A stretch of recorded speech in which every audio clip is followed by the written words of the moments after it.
आघात. लेखिका प्रिया उंबरकर. वाचक स्वर सिद्धी गायकर.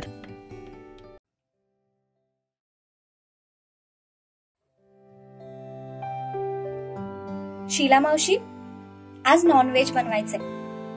तुम्ही मला सांगाल का ते कसं बनवतात? दुर्वा म्हणाली. तसं भांडी घासणाऱ्या शीला मावशी तिच्याकडे आश्चर्याने पाहू लागल्या.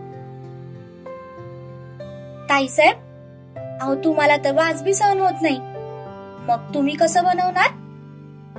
शीला मावशी म्हणाल्या. सुरुवातीला होईल थोडा त्रास, पण हळूहळू लागेल सवय. आणि मला फक्त बनवायचंय, खायचं थोडीच आहे. घरात सगळ्यांना आवडतं, पण माझ्यामुळे त्यांनी नॉनव्हेज खाणं कमी केलंय. आणि माझ्यामुळे जर घरातल्या त्यांच्या सवयी बदलत असतील तर ते चुकीचं आहे. त्यांनी मला मी आहे तसं स्वीकारलंय ना, मग मी सुद्धा त्यांना ते जसे आहेत तसंच स्वीकारायला हवं. दुर्वा म्हणाली. तुमचं म्हणणं बरोबर आहे ताईसाहेब, पण मी जर तुम्हाला वशाटाला हात लावू दिला तर अक्कासाहेब मला लई ओरडतील बघा. शीला मावशी म्हणाल्या. नाही ओरडणार. त्यांना काय सांगायचंय ते मी बघेन. तुम्ही फक्त मला नॉनव्हेज कसं बनवायचं ते शिकवा. ती पदर कमरेला खोचत म्हणाली. शीला मावशीने तिला समजवण्याचा खूप प्रयत्न केला, पण आज ती हट्टाला पेटली होती. शेवटी शीला मावशीने पण तिच्या समोर हात टेकले आणि त्या तयार झाल्या. शीला मावशींनी चिकन कसं धुवायचं ते सांगितलं. सुरुवातीला ते बघून तिला खूप मळमळल्यासारखं झालं, पण तिने धीर सोडला नाही. हिम्मत धरून ती सगळं बघत होती. चिकन व्यवस्थित धुवून झाल्यानंतर शीला मावशीने ते कसं बनवायचं तेच तिला शिकवू लागल्या. ती पण मन लावून सगळं बघत होती. दुर्वा कुकिंग एक्सपर्ट असल्यामुळे शिकायला तिला फार अवघड गेलं नाही. तिच्यासाठी सगळ्यात अवघड प्रश्न होता त्या चिकनला हात लावणं, पण आज तिने सगळ्यांसाठी ते करायची हिम्मत दाखवली. आणि शेवटी तिने सगळ्यांसाठी स्वतःच्या हाताने चिकन बनवलं. हुश, झालं बाबा, ती मोकळा श्वास सोडत म्हणाली. ताईसाहेब, या घरातले सगळे खूप नशीबवान आहेत की त्यांना तुमच्यासारखी सून मिळाली बघा. शीला मावशी खूप कौतुकाने तिच्याकडे बघत म्हणाल्या. नाही मावशी, खरं तर मी खूप लकी आहे की मला असं सासर मिळालंय. दुर्वाने स्माइल करत उत्तर दिलं. बरं, तुम्ही पीठ मळायला घ्या, तोपर्यंत मी भात लावते, ती म्हणाली. हो म्हणत शीला मावशी त्यांच्या कामाला लागल्या.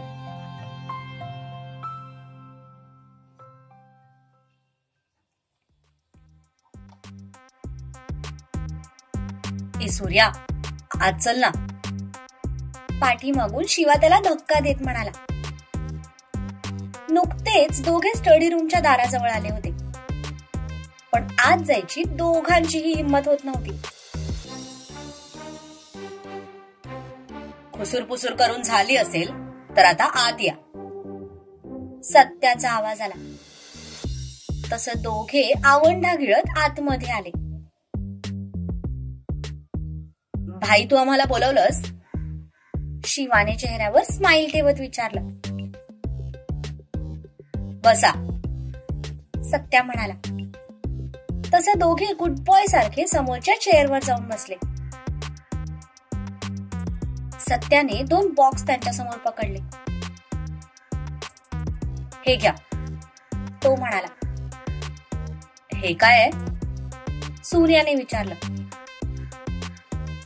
उघडून बघा, सत्या म्हणाला. दोघांनी एकमेकांकडे पाहिलं आणि मग तो बॉक्स उघडला. ब्रेसलेट? दोघे एक साथच म्हणाले. हो, माझ्याकडून तुम्हा दोघांसाठी गिफ्ट. सत्या म्हणाला, वाव भाई, हे खरंच खूप छान आहे. शिवा ते ब्रेसलेट हातात घेत म्हणाला. पण सूर्या मात्र त्या ब्रेसलेटकडे फक्त बघत होता. भाई, याची काय गरज होती? सूर्या थोडं नाराजीनेच म्हणाला. जेव्हा जेव्हा सत्या किंवा शिवा त्याला काहीतरी गिफ्ट करायचे तेव्हा तेव्हा त्याला खूप ऑकवर्ड वाटायचं. गरज आहे म्हणून देतोय. एक वेळ घड्याळ घातलं नाही तरी चालेल, पण हे ब्रेसलेट मला नेहमी तुमच्या हातात दिसायला हवं. सत्या म्हणाला. भाई, काही झालंय का? शिवाने थोडं गंभीर आवाजात विचारलं. काही झालेलं नाहीये, पण काही होऊ नये म्हणून आपण काळजी घ्यायची. हे फक्त ब्रेसलेट नाहीये, त्यामध्ये ट्रॅकर फिट केलेत. सत्या म्हणाला. तसं दोघेही एकमेकांकडे पाहू लागले. पण का भाई, तुझा आमच्यावर विश्वास नाहीये का? शिवा म्हणाला. प्रश्न विश्वासाचा नाहीये, सेफ्टीचा आहे. प्रत्येक वेळी आपण बॉडीगार्ड सोबत घेऊन फिरू शकत नाही, म्हणून त्यावर मी हा उपाय काढलाय. जर चुकून कधी आपल्यातलं कोणी संकटात सापडलं तर फक्त या ब्रेसलेटचा ट्रॅकर ऑन करायचा, ज्याने आपल्याला कळेल की दुसरा कुठे. सेम ब्रेसलेट मी माझ्यासाठी आणि दुर्वासाठी पण बनवलंय. हा एक प्रकारचा अलार्म आहे. तुम्ही जेव्हा कुठे कुठल्याही संकटात सापडाल तेव्हाच तुम्ही ते ऑन करायचं. इतर वेळी ऑफ ठेवलं तरी चालेल, पण हे ब्रेसलेट रोज घालायचं, न विसरता. सत्या म्हणाला. ओके भाई. दोघेही गुड बॉय प्रमाणे म्हणाले. भाई, मग तर असले ब्रेसलेट आपण अप्पा, अक्का आणि काकांसाठी पण बनवायला हवं ना? शिवा म्हणाला. त्यांना याची काही गरज नाही. अप्पा स्वतःहून कधी बाहेर पडत नाहीत आणि अक्का आणि काका माणसांशिवाय बाहेर जात नाहीत. गरज आपल्या चौघांना जास्त आहे, म्हणून फक्त चौघांसाठीच बनवलंय. त्याच्या बॅक साईडला एक छोटंसं बटन आहे. जेव्हा तुम्हाला वाटेल की तुम्ही कुठल्या तरी संकटात आहात तेव्हाच तुम्ही ते ऑन करायचं. जेव्हा तुम्ही ते स्विच ऑन कराल तेव्हा इतर दोघांच्या हातात असलेल्या ब्रेसलेटवर रेड लाईट ऑन होईल. त्यामुळे उगीच गंमत म्हणून स्विच ऑन करू नका, कारण तुमची एक गंमत बाकी दोघांचा जीव घशात आणेल. दुर्वाच्या ब्रेसलेटवर व्हायब्रेटर नाहीये, त्यात फक्त ट्रॅकर आहे आणि त्याचा ऍक्सेस फक्त माझ्याकडे असणार आहे. आपल्या तिघांच्याच ब्रेसलेटमध्ये फक्त अलार्म विथ व्हायब्रेटर आहे, त्यामुळे न विसरता हे रोज घालायचं. सत्या म्हणाला. हो भाई, डोंट वरी, आम्ही हे कायम आमच्या जवळ ठेवू. शिवा म्हणाला. शिवा आणि सूर्या दोघांनी पण ते ब्रेसलेट स्वतःच्या हातात घातलं. भाई, याची टेस्टिंग करून बघू का? शिवा मधला जासूस जागा होत म्हणाला. सत्याने होकार दिला. तसं त्याने ब्रेसलेटचा स्विच ऑन केला. पण जसं त्याने बटन दाबलं तसं सूर्याच्या हातात असलेल्या ब्रेसलेटवर एक रेड लाईट ऑन झाला आणि त्याचसोबत त्याला त्याच्या हातात व्हायब्रेशन जाणवू लागले. वाव भाई, हे तर अमेझिंग आहे, सूर्या म्हणाला. हो, अमेझिंग आहे म्हणून तर बनवलंय. आणि हा व्हायब्रेटर कंप्लीट 15 मिनिटं अशीच सुरू राहील. या 15 मिनिटात दुसऱ्याला त्याचं लोकेशन ट्रॅक करता येईल. 15 मिनिटांनंतर हा अलार्म आपोआप बंद पडेल. तुम्हाला गरज वाटली तर तुम्ही पुन्हा बटन दाबून ते ऑन करू शकता. सत्या म्हणाला. ओके भाई, दोघे म्हणाले. बरं, मी उद्या रात्री मुंबईला जातोय, त्यामुळे घराची जबाबदारी तुमच्यावर आहे. शिवाय उद्या राधा पण येणार आहे. तिला इथे काहीही अडचण होणार नाही, याकडे पण लक्ष द्या. सत्या म्हणाला. डोंट वरी बाई, घर मी सांभाळेन आणि राधाला सूर्या सांभाळेल. शिवा पटकन बोलून गेला, पण हे ऐकून सूर्याचा चेहरा मात्र बघण्यासारखा झाला. शिवाला जेव्हा त्याची चूक कळली तेव्हा त्याने सॉरीचे एक्सप्रेशन देत सूर्याकडे पाहिलं. आय मीन, राधाला सूर्या उद्या घेऊन येईल आणि तिला इथे काहीच अडचण होणार नाही, याची आम्ही काळजी घेऊ. शिवा परत त्याचं बोलणं फिरवत म्हणाला. ओके, आता तुम्ही जाऊ शकता. सत्या म्हणाला. तेव्हा कुठे दोघांनी सुटकेचा निश्वास सोडला. ते दोघेही तिथून उठले आणि बाहेर निघून गेले.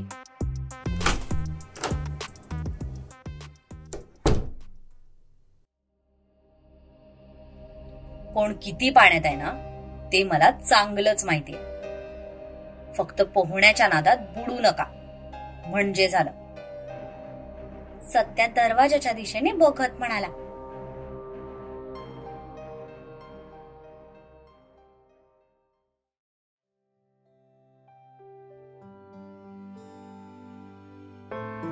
सगळेजण जेवणासाठी एकत्र जमले. वहिनी कुठे आहे? शिवा त्याच्या खुर्चीत बसत म्हणाला. आले आले. ती किचन मधून सलाडची प्लेट घेऊन येत म्हणाली. एक मिनिट, आज नॉनव्हेज बनवलंय का? शिवा त्याच्या नाकपुड्यावर ओढत म्हणाला. चिकनचा वास त्याला बाहेर पर्यंत आला होता. वय, आणि ते बी ताई साहेबांनी बनवले, शीला मावशी म्हणाल्या. पण हे ऐकून सगळ्यांचे चेहरे पांढरे फटक पडले. सत्यासहित सगळे शॉक झालेल्या चेहऱ्याने तिच्याकडे बघू लागले. असे का बघताय? मला शिकावं असं वाटलं म्हणून शिकले, ती तिच्या जागेवर बसत म्हणाली. सुनबाई, जी गोष्ट तुला आवडत नाही ती शिकण्याची काहीच गरज नव्हती, अप्पा म्हणाले. असं काहीच नाहीये अप्पा, मला कुकिंग आवडतं. आता आमच्या घरात कोणी खात नव्हतं, त्यामुळे कधी बघण्याचा किंवा बनवण्याचा प्रश्नच आला नाही. पण इथे सगळे खातात, त्यामुळे वाटलं की आपणही शिकावं. तिने स्मित हास्य करत उत्तर दिलं. एंजल, का केलंयस तू हे सगळं? तुला आमच्यासाठी बदलण्याची गरज नाहीये, जशी आहेस तशीच राहा. सत्या थोडा रागातच म्हणाला, कारण तिला नॉनव्हेज अजिबात आवडत नाही हे त्याला माहित होतं, आणि तरीही तिने ते बनवलंय. या गोष्टीचा त्याला राग आला होता. मी तुमच्यासाठी काहीही केलेलं नाहीये. मी शिवा आणि सूर्यासाठी शिकले. त्यांना आवडतं ना, मग खाऊ द्या की, ती सत्याचं बोलणं दुर्लक्षित करत म्हणाली. तसं त्याने नकारार्थी मान डोलत सुस्कारा सोडला. शिवा आणि सूर्या मात्र खूप खुश झाले होते. आई जेव्हा आपल्या आवडीचं जेवण बनवते तेव्हा जो आनंद मुलांच्या चेहऱ्यावर असतो ना, तसाच आनंद त्या दोघांच्या चेहऱ्यावर दिसत होता. शीला मावशी, पटकन ताटं वाढायला घ्या, आता मला कंट्रोल होत नाहीये. शिवा त्याच्या टी शर्टच्या बाया वरती सरकवत म्हणाला. तशी दुर्वा गालात हसली. शीला मावशीने सगळ्यांसाठी ताटं वाढली. दुर्वाने तिच्या आवडीची भेंडी बनवली होती. वा, चिकनला कट तर अफलातून आलाय. सूर्या वाढलेल्या ताटाकडे बघत म्हणाला. तू बघत बस, मी करतोय सुरुवात. असं म्हणत शिवाने भाकरीचा एक घास तोडला आणि चिकन मध्ये बुडवून तोंडात टाकला. आहा, याला म्हणतात जन्नत. वहिनी, एक नंबर झालंय चिकन. शीला मावशी, तुमच्यापेक्षा मस्त चिकन माझ्या वहिनीने बनवलंय. हा, शिवा त्याची बोट चाटत म्हणाला. वयजी, कारण यात फक्त मसालेच नाहीत, तर घरच्या लक्ष्मीचं प्रेम पण मिसळलं आहे. शीला मावशीने हसत उत्तर दिलं. हो मग, आमच्या वहिनीचं आमच्यावर खूप प्रेम आहे. सूर्या पण एक घास तोंडात टाकत म्हणाला. खरंच सुनबाई, मस्त झालंय चिकन. अप्पा पण तिचं कौतुक करत म्हणाले. सर्वजण तिचं कौतुक करत होते, पण सत्या मात्र शांत होता. तिने त्याच्याकडे पाहिलं, पण तो काहीही न बोलता निर्विकार चेहऱ्याने जेवत होता. तिला वाटलं होतं की त्याने पण तिचं कौतुक करावं. निदान जेवण चांगलं झालं की वाईट ते तरी सांगावं, पण तो मात्र शांत होता. हो मावशी, भात वाढा आणि रस्सा तेवढा गरम करून आणा. आता मी फक्त रस्सा पिणार आहे. शिवा त्याचं नाक वर ओढत म्हणाला. सगळ्यांना झणझणीत जेवण लागतं, म्हणून दुर्वाने थोडं तिखटच बनवलं होतं, जे सगळ्यांना आवडलं होतं. सगळ्यांची भरपेट जेवण झाली. जेवण झाल्यानंतर अप्पा, सूर्या आणि शिवा तिघेही तिची भरभरून स्तुती करत होते. शिवा तर जेवण झाल्या झाल्या तिथल्या सोफ्यावर आडवा पडला. सूर्या, मला जरा बाहेर घेऊन चल. खोलीत बसून बसून कंटाळा आलाय. अप्पा सूर्याला म्हणाले. तसं तो पण अप्पांना घेऊन बाहेर गेला. शिवाने पडल्या पडल्याच टीव्हीचा रिमोट हातात घेतला आणि तो स्पोर्ट्स चॅनल बघू लागला. जेवण झाल्यानंतर सत्या मात्र काहीही न बोलता वरती निघून गेला. त्याचं असं वागणं दुर्वाला थोडं खटकलं. त्यामुळे शीला मावशींना सगळं आवरायला सांगून ती त्याच्या पाठोपाठ वरती आली.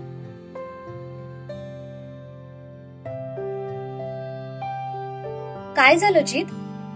तुम्ही नाराज का दिसताय? जेवण आवडलं नाही का तुम्हाला? ती खोलीत येत म्हणाली. हो, नाही आवडलं. त्याने तिला दुर्लक्ष करत उत्तर दिलं. पण त्याचं उत्तर ऐकून ती मात्र नाराज झाली. त्याने तिच्याकडे पाहिलं तर ती तोंड पाडून उभी होती. ते बघून त्याने कपाळावर 2 बोटं घासली आणि एक सुस्कारा सोडत तो तिच्या जवळ आला आणि एका हाताने तिचा चेहरा वर करत म्हणाला. नाही आवडलं मला तू तुझ्या इच्छेविरुद्ध हे सगळं केलेलं. का केलंस तू हे सगळं? तुला मी आधी पण सांगितलं होतं की तू जशी आहेस तशीच मला आवडतेस. माझ्यासाठी किंवा घरच्यांसाठी स्वतःला बदलण्याची गरज नाहीये. सत्या म्हणाला. जीत, मला एक सांगा, एक आई जेव्हा आपल्या मुलांना जन्म देते तेव्हा ती बदलत नाही का? आधी रात्रभर शांतपणे झोपणारी ती बाळाच्या फक्त कूस बदलण्याने सुद्धा जागी होते. आधी पाहिजे तिकडे फिरणारी ती बाळ झाल्यानंतर बाहेर जाण्याआधी 10 वेळा विचार करते. आपल्या बाळाला काही होणार तर नाही ना, तो आजारी तर पडणार नाही ना, त्याला कोणाची दृष्ट तर लागणार नाही ना, असे असंख्य विचार तिच्या मनात असतात. म्हणून ती बाहेर जात नाही. आपल्या बाळाला काय हवंय, काय नकोय हे न सांगता पण तिला बरोबर कळतं. त्याच्या आवडी निवडीनुसार ती स्वतःला बदलते आणि हा बदल ती कोणी तिला जबरदस्ती करते म्हणून नाही, तर स्वतःच्या मर्जीने करते, आनंदाने करते. मी सुद्धा हे सगळं माझ्या मर्जीने केलंय, माझ्या मुलांच्या आनंदासाठी केलंय. बघितलं ना तुम्ही, किती खुश होते ते दोघं. फक्त माझ्यासाठी ते दोघे इतके दिवस घरात जे बनायचं ते गुपचूप जेवायचे. शीला मावशींनी मला सांगितलं की आपल्या घरात आठवड्यात फक्त 2 दिवस व्हेज जेवण बनायचं, पण मी आल्यापासून आठवड्यातून 2 दिवस सुद्धा नॉनव्हेज बनत नाही. सगळे फक्त माझ्यासाठी स्वतःला बदलत होते. मग मला वाईट नाही वाटणार का? आणि मी खात नाही म्हणून मी बनवायचं पण नाही, असा काही नियम तर नाही ना.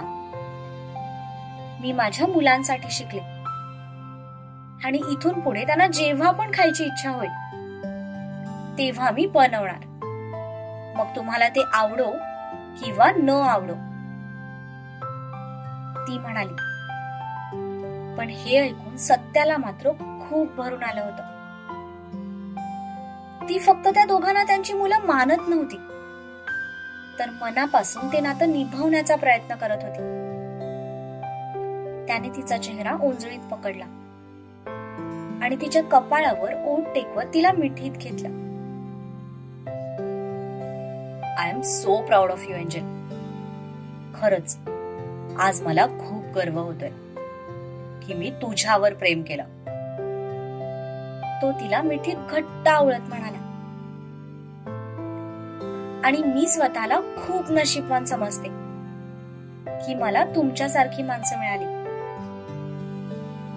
बघा ना, मी किती लकी आहे. माझ्या लग्नाला अजून 6 महिने पण झाले नाही, पण तरीही मी 2 मुलांची आई आहे. हे भाग्य सगळ्यांनाच नाही मिळत. ती त्याच्यापासून बाजूला होत म्हणाली. तुला अजून तुझी मुलं माहिती नाहीत. जेव्हा त्यांचे पराक्रम समजतील ना, तेव्हा सगळ्यात आधी तूच त्यांना झोडपून काढशील. सत्या म्हणाला. अजिबात नाही. असतील माझी मुलं खोडकर, पण तितकीच समजूतदारही आहेत. मी सांगितल्यावर बरोबर ऐकतील, तिने आत्मविश्वासाने उत्तर दिलं. हो, हे मी मान्य करतो. बघितलंस ना, तुझ्यासाठी माझ्यावर ओरडले होते. सत्या हसत म्हणाला. हो मग, त्यांचं माझ्यावर तुमच्यापेक्षा जास्त प्रेम आहे, ती म्हणाली. I agree. सत्याने पण यात माघार घेतली होती. दोघेही एकमेकांकडे बघून हसले आणि पुन्हा एकदा त्याने तिला मिठी मारली. नकळतपणे त्यांच्या नात्यांची प्रत्येक वीण घट्टपणे गुंफली जात होती.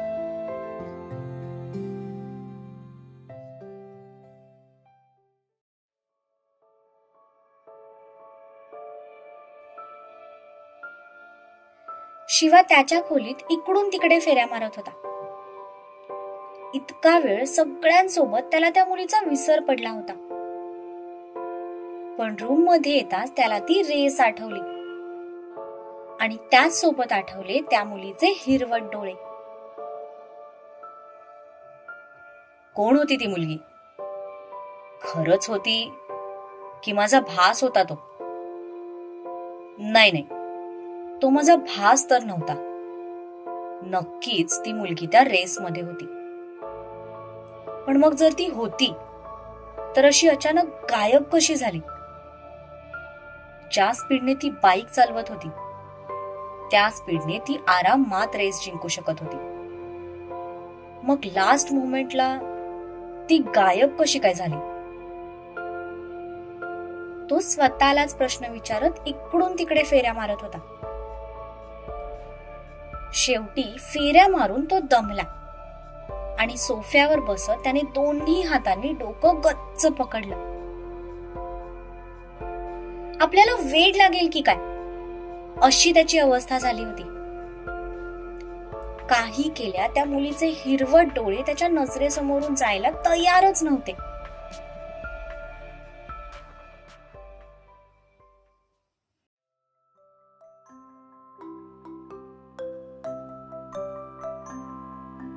चॉकलेट लाइम जूस आइसक्रीम टॉफिया पहले जैसे अब मेरे शौक है कहाँ, गुड़िया खिलौने मेरी सहेलियां अब मुझे लगती है सारी पहेलियां। ये कौन सा मोड़ है उम्र का। हे गाणं ऐकत राधा तिची बॅग भरत होती. मध्येच एखादा ड्रेस हातात घेऊन गोल गोल फिरवत त्याच्यासोबत डान्स करत होती. हाय, कधी स्वप्नात पण वाटलं नव्हतं की माझा फेवरेट मूवी माझ्या आयुष्याचा रिअल मूवी बनेल. हम आपके है कौन म्हणता म्हणता हम दिल दे चुके सनम अशी अवस्था झालीये माझी. ती ड्रेस छातीशी पकडत स्वतःलाच म्हणाली. ती बॅग भरतच होती. तितक्यात तिचा मोबाईल वाजला.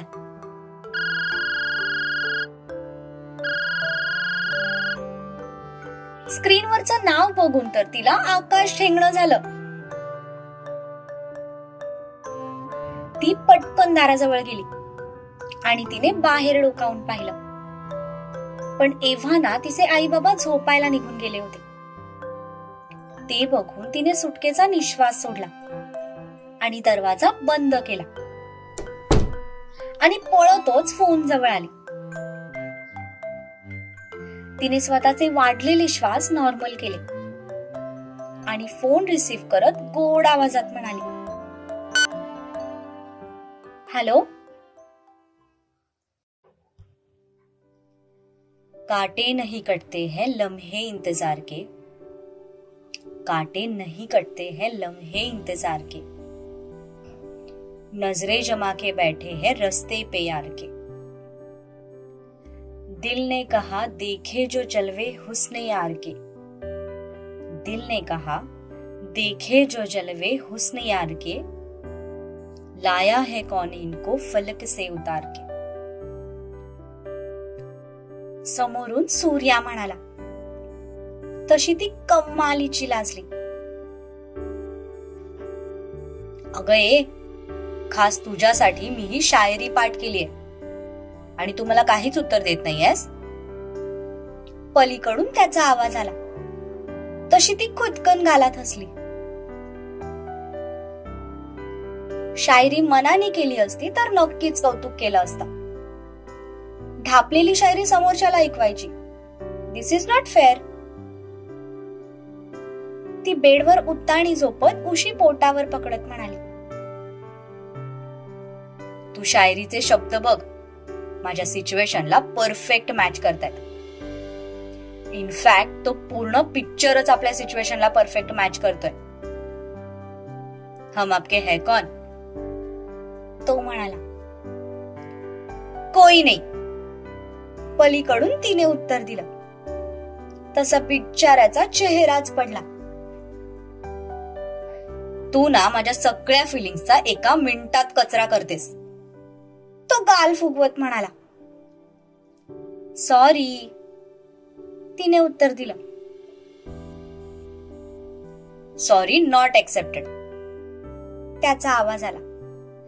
तसं तिच्या कपाळावर आठ्या उमटल्या. का, तिने विचारलं. उद्या इथे येऊन मला मिठीत घेऊन मला किस करून मग मला सॉरी बोलायचं, तरच मी ते एक्सेप्ट करणार, तो म्हणाला. तशा तिच्या भुवया उंचावल्या. वेडायस का, ती म्हणाली. हो, तुझ्यासाठी, तो म्हणाला. तशी ती पुन्हा लाजली. बरं, मला ना बॅग भरायची, ठेवू का फोन, ती म्हणाली. कारण तिला त्याच्यासोबत बोलायची लाज वाटत होती.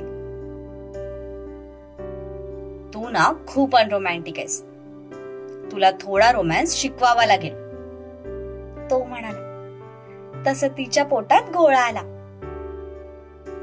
मला नाही शिकायचं, बाय, गुड नाईट, असं म्हणत तिने फोनच कट करून टाकला. माझं लाजाळूचं झाड फोनवर एवढं लाजते तर फर्स्ट नाईटला काय होईल काय माहित. सूर्य त्या फोनकडे बघत स्वतःलाच म्हणाला,